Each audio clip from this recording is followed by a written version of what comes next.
Okay, our ethical issue for this video is abortion. To talk about abortion, we have to ask the question, is life an intrinsic good?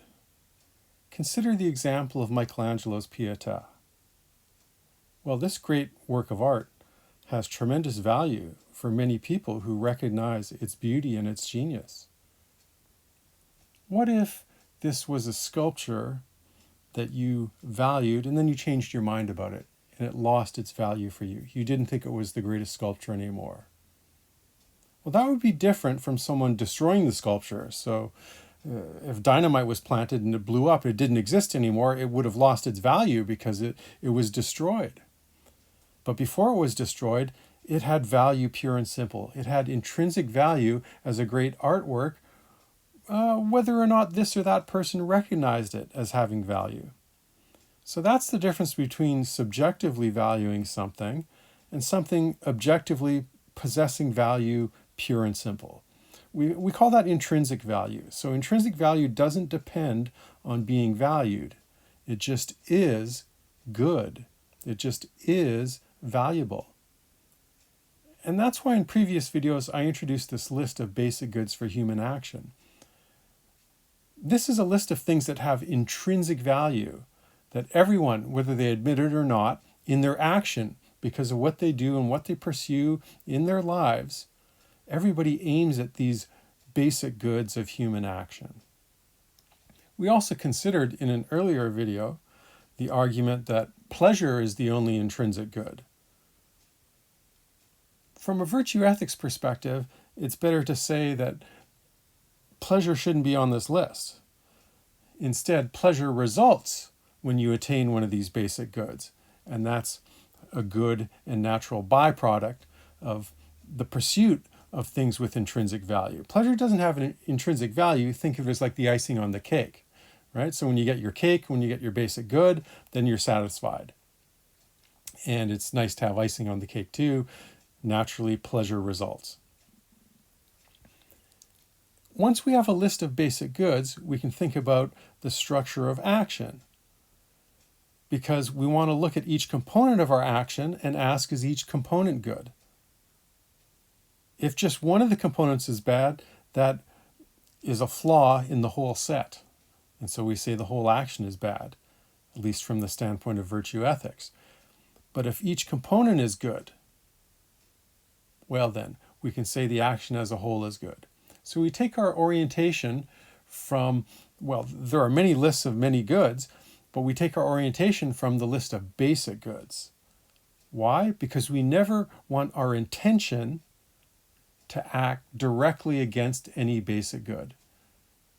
Because it's a basic ethical principle. You never want to directly intend harm. And if you act against one of those basic goods, if you blow up a beautiful sculpture, well, you're acting against something that has intrinsic worth, intrinsic value. So in our earlier videos, I've recommended principle of double effect reasoning. I want to try and give you some practice now. What does it look like to apply it when we consider the fourfold structure of action: object, outcome, intention, and circumstances? Consider whether it's permissible for a doctor to give enough morphine, that would be the object of the act, to a dying patient. Those are the circumstances. You want the patient's dying days to be as nice as possible.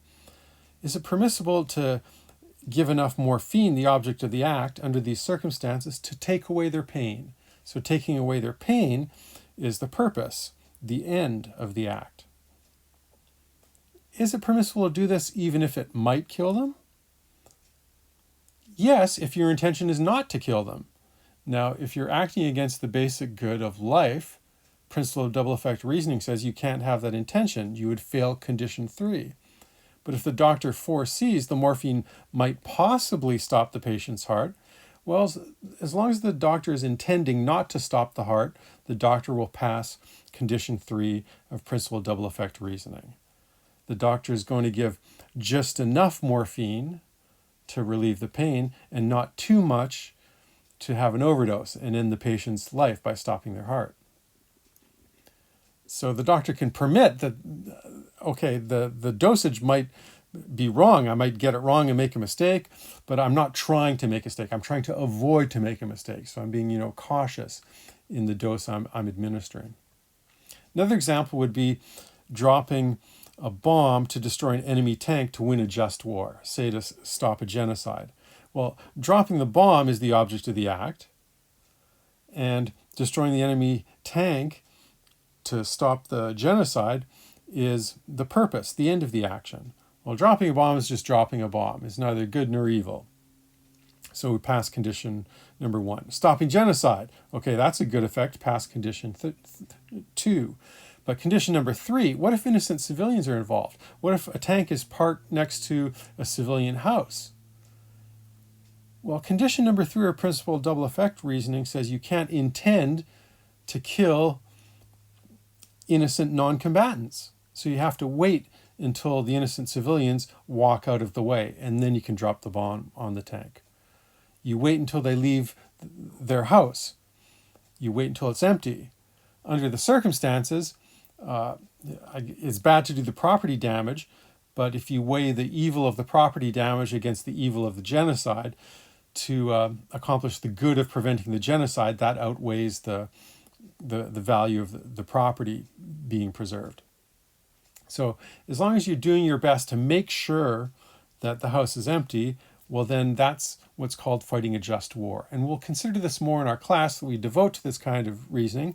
I just want to mention it now as an example of how principle of double effect reasoning says it's not just about weighing proportionate consequences. You have to have a good intention. And if you're directly intending to kill innocent civilians, that's not a good intention. Why not? Because you're acting against a basic good, life, first on our list of 7. Well, there are various criticisms of principle of double effect reasoning. The objection you frequently hear is that intention is logically irrelevant. When it comes to moral judgment, all that matters is the outcome. Consider these 2 visitors cheering up this old guy in the hospital. As long as he's happy, right? As long as everybody's happy, isn't that all that morality has to consider? Well, not really. What if one of them really cares for the guy and the other visitor, she only cares about getting his money? So there are 2 different intentions. There are 2 different motivations involved. When we form a judgment of people and character, intention does matter. And so I would submit that it's supremely relevant to moral reasoning. In fact, I would reply to the critic by saying that the critic is begging the question. If the critic is just presupposing that intention is irrelevant and not offering an argument, well, that's not very convincing. So that's David Oderberg's criticism of how those who criticize principle of double effect reasoning are simply begging the question. They're saying that intention is not relevant, but they don't really give a persuasive argument why it's not relevant. I mean, it's relevant in the sense that the first 3 conditions of principle of double effect reasoning are relevant. Now, there is the 4th condition that looks to circumstances, and that asks you to weigh proportionately good versus evil involved, like with the bomb on the tank or the morphine to the dying patient. Okay, the consequentialist people are correct to think about everything involved under circumstances under the 4th condition. I'm just saying with virtue ethics, let's expand our reasoning and consider the other 3 components of the act, because they're the essential components of the act: object, end, and intention. Now, there are many kinds of consequentialism. There's utilitarianism. This type just says one person, one vote. So we look at particular individuals, we add up their votes, and we weigh them equally. So however people vote for what they consider to be happiness or pleasure, if we take a vote, that's the most moral thing to do. Well, this is obviously a flawed theory, because then utilitarianism can be used to justify genocide. As long as you have a majority vote, then genocide is morally justified. So you see how ridiculous utilitarian consequentialist reasoning is. For that reason, there are all kinds of different modifications, different versions. So take this way of thinking about consequentialism. You can say, well, I won't be a utilitarian. I won't be one person, one vote. I'll say that some things do have intrinsic value, like Michelangelo's Pietà. So some things are good in themselves. They're not necessarily just subjectively good for certain individuals. Okay, there isn't an objective list, and once we have that list, then we can do our consequentialist calculus by weighing the different intrinsic values. So maybe you say friendship has intrinsic value, or knowledge has intrinsic value, or autonomy has intrinsic value, or beauty has intrinsic value. There's the beautiful sculpture again. Okay, so if you admit things have intrinsic value, then you could do a calculation and say not one person, one vote, but let's look to intrinsic value as a guide and use that for our consequentialist calculation of how we maximize the most beneficial, the most moral, the most good outcome. Well, the problem with that is, how do you just decide what numbers to assign these things? How do you decide what weighting? It's something a lot of people put effort into, but I criticized this in my earlier video, saying it's just fundamentally irrational when you come up with certain values for certain things. Better to admit that these things have intrinsic value. You can't really put a price tag on them or a number. You just say you should never act directly against them. Don't blow up Michelangelo's Pietà, and don't deliberately kill someone, whether in a hospital bed or in wartime. And then you're acting according to a good intention, and you're not violating principle of double effect reasoning. So on the topic of abortion, we can state the doctrine of the sanctity of life quite simply. This would be the virtue ethics perspective that looks to natural law reasoning to affirm that life is a fundamental good. It has intrinsic value.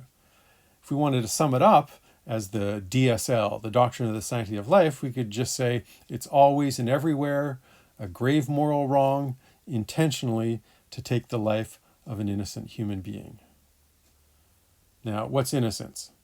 As David Oderberg points out in his book Moral Theory, which is a good book, I've been making use of it throughout these videos and in this course. You'll notice it's on page 6 of your syllabus, and it's in the library, so you can definitely look it up and have a read. But on this question of what's innocence, it's built into that definition there very thoughtfully.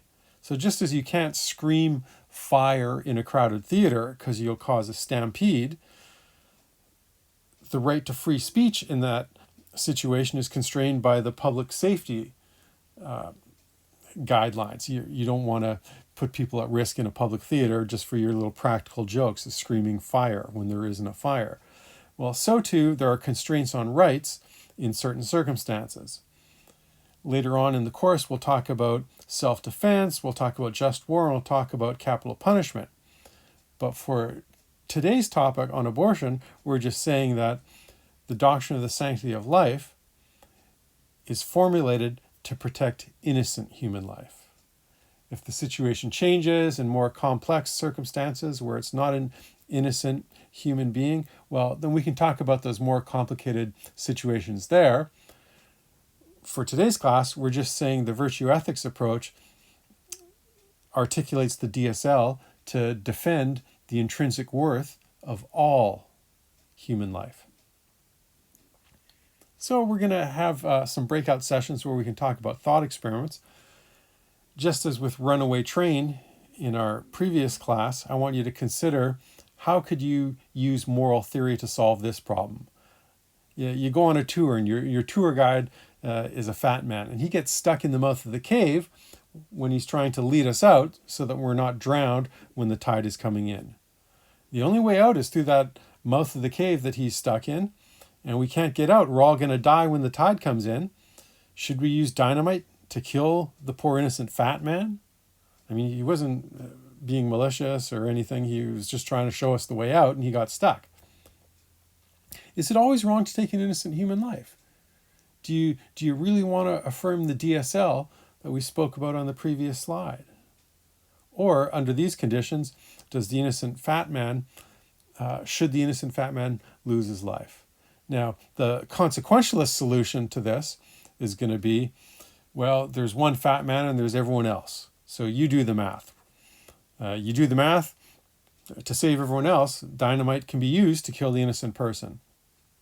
Well, that would be consequentialist reasoning that acts against the basic good of human life. Duty ethics might say life has intrinsic value. You can't kill the fat man. Everyone is just going to die drowning in the cave.